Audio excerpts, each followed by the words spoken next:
সুপ্রিয় শিক্ষার্থী বন্ধুরা, তোমাদেরকে স্বাগতম। কেমন আছো সবাই? আজকে অত্যন্ত মজার একটা টপিক তোমাদের সামনে নিয়ে এসেছি। আজকের আলোচ্য বিষয় হলো প্রকৃতি এবং প্রত্যয়। যারা প্রকৃতি এবং প্রত্যয় মনে রাখতে পারো না, আজকের ক্লাসটা তোমাদের জন্য। যে কোনটা প্রকৃতি, কোনটা প্রত্যয়, কোনটা নাম প্রকৃতি, কোনটা ক্রিয়া প্রকৃতি, এবং কোনটা নাম শব্দ, কোনটা ক্রিয়া শব্দ, অর্থাৎ তদ্ধিত প্রত্যয়, কৃত প্রত্যয়, এইটা নিয়ে যাদের সংশয় আছে আজকের ক্লাসটা তোমাদের জন্য। ঠিক আছে? তো ঠিক আছে, সবাই দেখে আসি চলো। যেমন প্রকৃতি কাকে বলে এবং প্রত্যয় কাকে বলে। প্রকৃতি কি এবং প্রত্যয় কি আমরা জানি। প্রকৃতি হলো শব্দ। প্রকৃতি কি? প্রকৃতি হলো শব্দ যার নিজস্ব অর্থ আছে। প্রকৃতির কি আছে? প্রকৃতির তিনটা কথা মনে রাখবা। যে প্রকৃতি কথাটার অর্থ হলো, প্রকৃতি হচ্ছে একটি শব্দ। প্রকৃতি কি? প্রকৃতি একটি শব্দ। প্রকৃতির অর্থ আছে। কি আছে? অর্থ আছে। প্রকৃতি আগে বসে। কোথায় বসে? আগে বসে। প্রকৃতি একটি শব্দ, প্রকৃতির অর্থ আসে, প্রকৃতি কোথায় বসে? আগে বসে। এবার যদি আমি প্রত্যয়ের কথা বলি, তাহলে আমরা কি বলবো? যে প্রত্যয় একটি শব্দাংশ। প্রত্যয় কি? প্রত্যয় একটি শব্দাংশ। অর্থ নেই। অর্থ নেই, পরে বসে। কখন বসে? তাইলে আমরা বলছি যে প্রকৃতি একটি শব্দ, প্রকৃতির অর্থ আছে, প্রকৃতি কোথায় বসে? আগে বসে। এবং প্রত্যয় হচ্ছে একটি শব্দাংশ। প্রত্যয় কি? প্রত্যয় হলো একটি শব্দাংশ। প্রত্যয়ের কোনো নিজস্ব অর্থ নেই এবং প্রত্যয় কখন বসে? পরে বসে। আমরা জানি প্রকৃতি দুই প্রকার। কয় প্রকার? প্রত্যয় কয় প্রকার? দুই প্রকার। প্রকৃতিও দুই প্রকার, প্রত্যয় দুই প্রকার। একটি মিল আর সবগুলো কি অমিল। তো প্রকৃতি এবং প্রত্যয় আমরা কয়েকটা উদাহরণের মাধ্যমে সঠিকভাবে নির্ণয় করবো। ঠিক আছে? দেখো, যেমন আমরা বলছি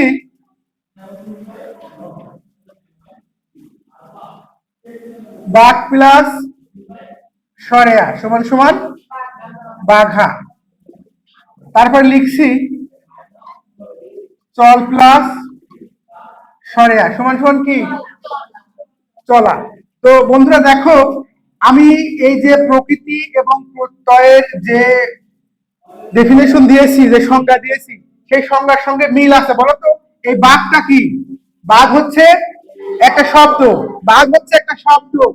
বাঘ কি? একটা শব্দ, একটি নাম শব্দ, এবং অবশ্যই তার অর্থ আছে। এবং সে কোথায় বসছে? আগে বসছে। সুতরাং এটাকে আমরা কি বলবো? এটাকে আমরা প্রকৃতি বলবো। এটা কি? প্রকৃতি। নাম প্রকৃতি। কি প্রকৃতি? নাম নাম প্রকৃতি। তাইলে যদি দেখো, আমরা এই বাঘ একটি শব্দ, এর একটি অর্থ আছে এবং কোথায় বসেছে? আগে বসেছে। যেমন এইটা একটা শব্দাংশ।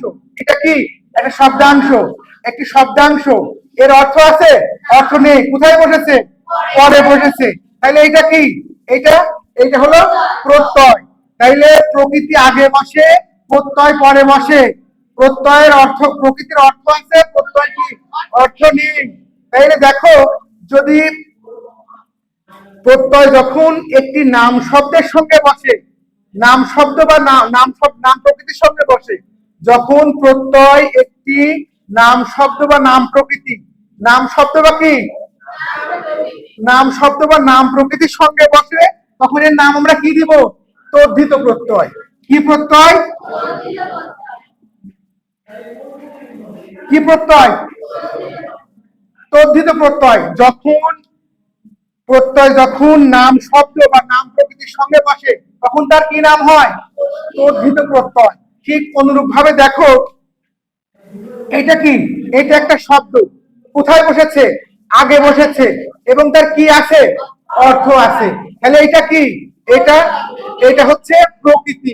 তবে কেমন প্রকৃতি? ক্রিয়া প্রকৃতি। ক্রিয়া প্রকৃতি। কেমন প্রকৃতি?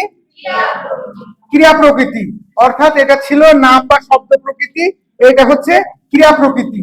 একটা প্রত্যয় যখন ক্রিয়া প্রকৃতির সঙ্গে বসে, তখন তার নাম কি হয় বলতো? কোন কোন প্রত্যয়? কৃত প্রত্যয়। তখন তার নাম কি হয়? কৃত প্রত্যয়।